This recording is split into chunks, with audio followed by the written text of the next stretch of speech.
Hello to everyone watching and listening around the world, and welcome. Today I am speaking with Louis Lagou from the partnership and fundraising team of the non-profit organisation One Tree Planted. I'm going to be speaking to him about his interests, work and thoughts about the world. One Tree Planted is focused on global reforestation and encouraging people, organisations and companies around the world to plant more trees in an effort to create a sustainable future for us all. We're really happy to partner with One Tree Planted in 2021 with the pledge to plant one tree for every participant on our open and tailor-made training courses. So I'm really excited to be finding out more about Louis today and about his interests. And hello, Louis, and thank you for speaking with me today. Thank you for having me here, Olivia. Thank you for inviting me on. And also thank you to IMA International for the given to our work. We're really grateful for it. And we would not be able to do any of this work without the support of people like you. Well, thank you. I've got some questions for you today to ask you, and we'll find out a bit more about you and your work. So first of all, Louis, just tell me a bit about yourself and your work. Yeah, so I'm Louis. I work at One Tree Planted on our kind of fundraising and partnerships team. So I talk to the businesses of all sizes that really want to get involved. They want to partner with us. Sometimes they're doing it on a very kind of consumer-facing front, and maybe they have a kind of, for example, we're doing something with Toblerone, and it's about showing people about it, telling them about it in the airport where people get Toblerone most of the time. Other times it's a bit more in the background, and it's a company who are doing something to celebrate an anniversary or for their own staff. So it's interesting. I get to talk to many different companies with very different goals. I get to talk to people from a whole range of different roles within these organizations, and then I get to obviously connect them to these great projects and help them to have an impact. Wow, that's really interesting and really amazing. And I would like to work with Toblerone. That sounds really cool. Well, so what in your life led you to where you are now? So I think there were a few decisive elements which kind of led to the work I'm doing now. I think one of them was just growing up around in nature. I grew up, first of all, in the south of France. I was born in France, grew up in the south of France in the Alps, and lived kind of, on a farm, well, next to a farm, and spent lots of time running around the woods, running around, chasing insects and, collecting up lots of different animals and documenting it all. And that was a very rich experience. And then after that, we moved to England and rural Herefordshire, which is actually I'm visiting right now. You can see it's beautiful, it's green and it's lush, especially in May. I think Britain in May is unparalleled. And then afterwards, I went to an international school in the US for 2 years, where we were studying right on the edge of the Rocky Mountains. So we had this kind of campus in the middle of the forest on the edge of the mountains. And I had an environmental science teacher who'd just take us out for class every time we had class, and we'd just walk around the forest and we'd just sit there, and he would talk to us about how interconnected we are with our ecosystems, how interconnected our ecosystems are. And I think it just really resonated with me, how I think as people, as humans, as a human race, we're of this kind of ecosystem. We're part of this really big complex web. All of the food we get, the oxygen we get, the water we get comes from it. And there's nothing really to me as kind of wonderful or impressive or beautiful as just, nature and creation. So that's what led me to kind of want to be involved in conservation and restoration. And then I did go down some different routes, working in business a bit. And then I was working for a startup in Ecuador, and we were working with smallholder farmers, and we wanted to plant some trees with them. So I reached out to many different organizations looking for funding, looking for a grant, and it was very difficult. But the one that answered was One Tree Planted. And so One Tree Planted funded this small project we did. It was really fantastic. And then I thought, this is a great organization. I'd love to work for them one day. So I kind of focused on that. Matt, who's the founder, had just started it, and helped him out on some things. And eventually, as it grew, I joined the team full time, and I haven't really looked back since. And we're now 60 people, and when I joined there were maybe 4 of us. Wow, that's amazing that you it's almost like it's everything really did lead up to that moment, and in people that inspired you. And I had teachers who inspired me to want to, because I studied geography, and there were teachers I had throughout my life who really inspired me to realize, like you said, the importance of nature, and the importance of realizing that humans are part of it. We're not separate from it. And it's really incredible to hear how you ended up at One Tree Planted, and that's a really amazing story. So thank you for sharing that.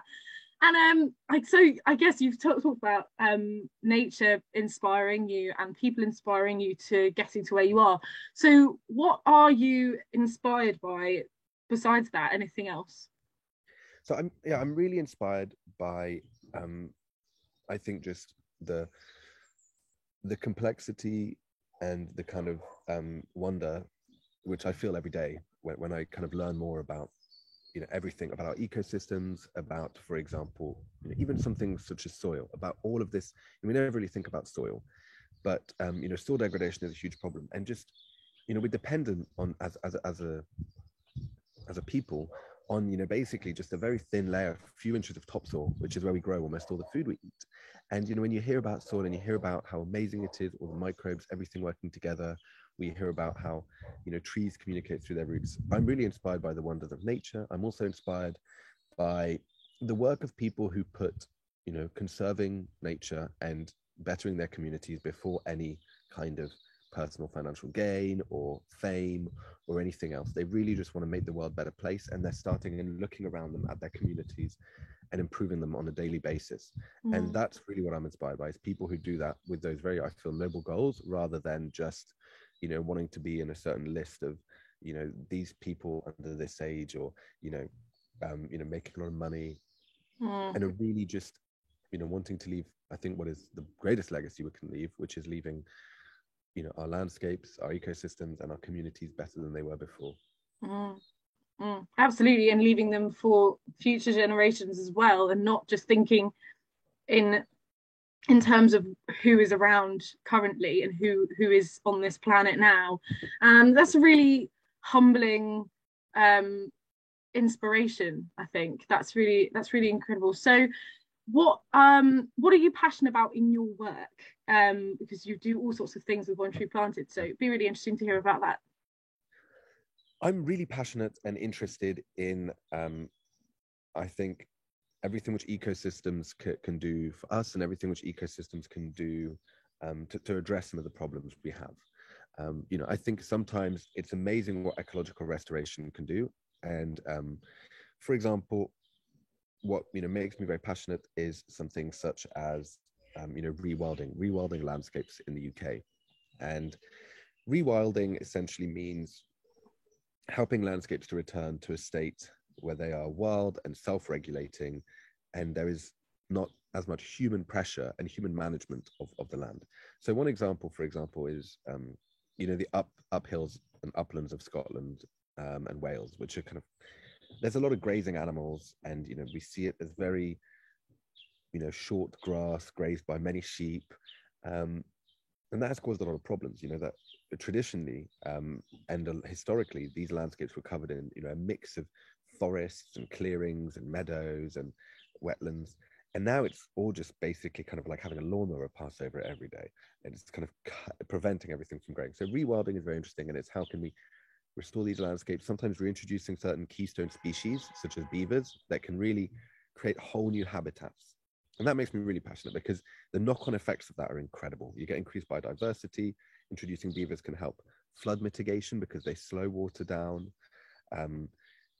It can help improve the water quality as well. So that makes is when we realize, like, everything which nature does for us, which we take for granted, and how we can work with nature to address issues such as flooding, water quality, pollution. There's just so many solutions out there which we can do in partnership with nature by just letting it recover.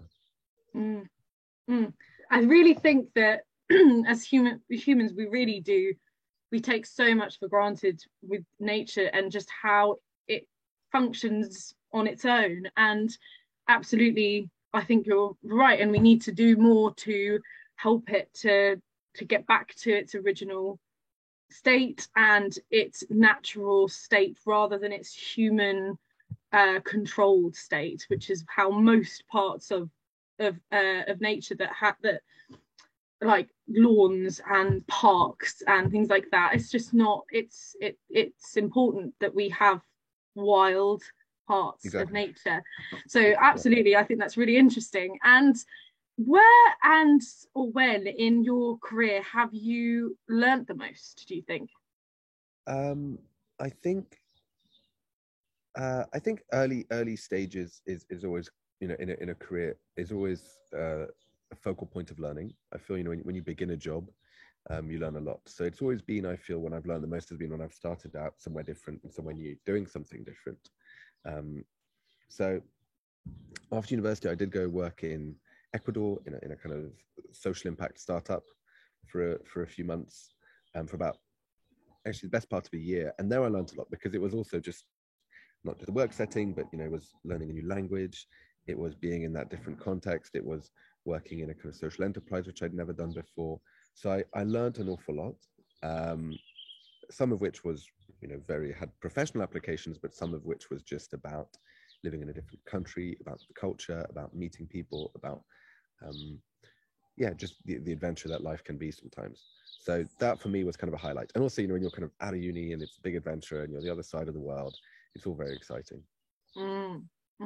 Absolutely. And also I think that you learn a lot from other cultures and other and people who live maybe a different life to you, and you learn so much from being detached from what you grew up with and what you learn so many new skills and learn about different people and different people's interests and beliefs and everything like that. And it makes it really sort of, I think it keeps you thinking of what you can do in the world, and I think that's a really important thing.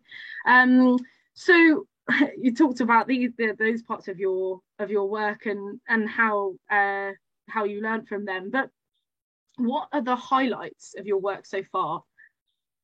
Yeah, so I mean, so many, you know, with One Tree Planted, it's always one big adventure. I mean, actually, a recent highlight, which I think I really enjoyed, was we just celebrated for Earth Day. We all got together, our whole team, and we had a kind of mini conference in San Francisco. And that really was a highlight because, you know, One Tree Planted, we started off only about 8 years ago. And, you know, we've brought together so many different organizations from the kind of, you know, project side of, you know, people like CAL FIRE who are working on restoring California after wildfires, to businesses who want to get involved. And it was really a highlight seeing all of these people, many of these partners in one room discussing this, connected, looking back at the impact which has been achieved. So that was really kind of a reflecting moment. That was a highlight. But otherwise, only one particular highlights for me are always just planting trees and getting out into the field. So, you know, there's nothing quite like visiting places which are in the process of being restored, seeing recovering forests, seeing recovering ecosystems and species beginning to come back. So, you know, for example, we were in Scotland just about 2 weeks ago, and we organized a big event where about 700 people came out to plant trees in one day. So it was huge. I mean, logistically very complicated. We had people arriving one end, and, you know, we had to keep it in a one-way flow so that people didn't out. But that was really a highlight, just seeing all of those people happy planting trees. It was planting fruit trees, so planting a kind of old-fashioned orchard on agricultural land. So not quite restoring a kind of wild forest, but, you know, still really important and valuable. And that was, yeah, probably a really good highlight as well. Wow, sounds incredible. One of those events that really sounds amazing, and yeah, it's gathering people together and realizing you're part of something really big and really incredible. I think that's such a hot, that would be a highlight for me as well. So, wow. And last question I have for you, Louis, is what are you looking forward to in the future in work, life, and you know, anything really? What are you looking forward to? I'm looking forward to getting out to some of the projects which we are funding, and to visiting them and to seeing the partners on the ground and to seeing the impact, maybe even several years down the line. Because I think, like many people, especially in the last couple of years, all of our jobs have become increasingly digitized and at home, and we all feel like, okay, well, what do I really do? I sit in front of a computer. So I'm looking forward to, maybe a couple of years down the line, or even, later this year, being able to go maybe to somewhere, for example, in India, where we're doing mangrove restoration, which we've done in Indonesia, and to be able to just see an area which is recovering, which has trees coming up, which has, habitat for wildlife, and thinking this is all the result of the work we're doing. So that's what I'm looking forward to, is getting down on the ground and feeling that kind of tangible result and outcome from, all of the hard work, which we'll do at One Tree Planted. Well, yes, it's here. It's seeing the results of all of the work. I think that's the key, and to also wanting to do more beyond that point as well, because it's like getting feedback. We all want good feedback. We all want to see the results of the work we're doing and how successful it is, and to see that change in this case an environment, or in what we're doing, and to see a positive change. That's, I think, what we're all really searching for, in so many different ways. So that's really interesting. It's really great. So thank you so much for speaking with me today, Louis. It's been a pleasure talking to you about trees mostly, of course, and about your interests and passions and your work with One Tree Planted. And really glad to be partnering with One Tree Planted at IMA, and we hope that we get to plant lots more trees with you, and that we can, work towards everything that you've just been talking about. So that's really great. So thank you for speaking with me. I hope you've enjoyed this, talking to me about your interests. Thank you, Olivia. No, it's been a pleasure, and I really encourage, if anybody wants to learn more, look at One Tree Planted, check out our website. We have lots of resources, and if anybody wants to get involved, look at our website, but also, maybe look locally. There may be groups. You may be able to plant a tree in your back garden or create a little wildlife habitat, and then watch nature come back. Wonderful. Thank you. And thank you to everyone watching and listening. I hope you all have a lovely day. Goodbye.